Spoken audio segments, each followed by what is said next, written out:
السلام علیکم ورحمۃ اللہ وبرکاتہ۔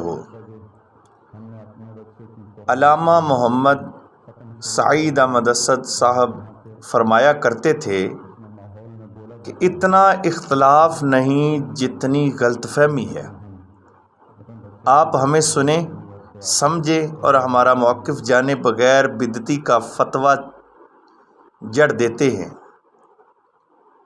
مولانا طارق جمیل صاحب نے اپنے بیٹے کے جنازے پر اپنی قوم کی ایسی ہی ایک غلط فہمی کو دور کیا ہے۔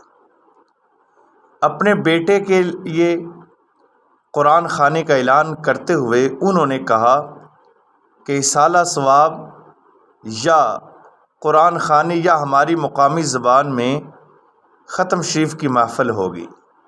واللہ ہم بھی اس قرآن خوانی اور اصالہ ثواب کو ہی ختم شریف کہتے ہیں۔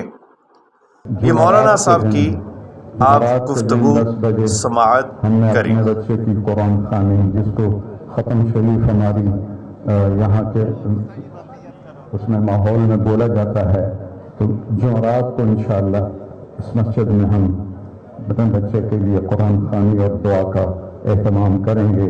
جمعرات کے دن 10 بجے ہم نے اپنے بچے کی قرآن خوانی جس کو ختم شریف ہماری یہاں کے اس میں ماحول میں بولا جاتا ہے، تو جمعرات کو انشاءاللہ اس مسجد میں ہم اپنے بچے کے لیے قرآن خوانی اور دعا کا اہتمام کریں گے۔ جمعرات کے دن 10 بجے ہم نے اپنے بچے کی قرآن خوانی جس کو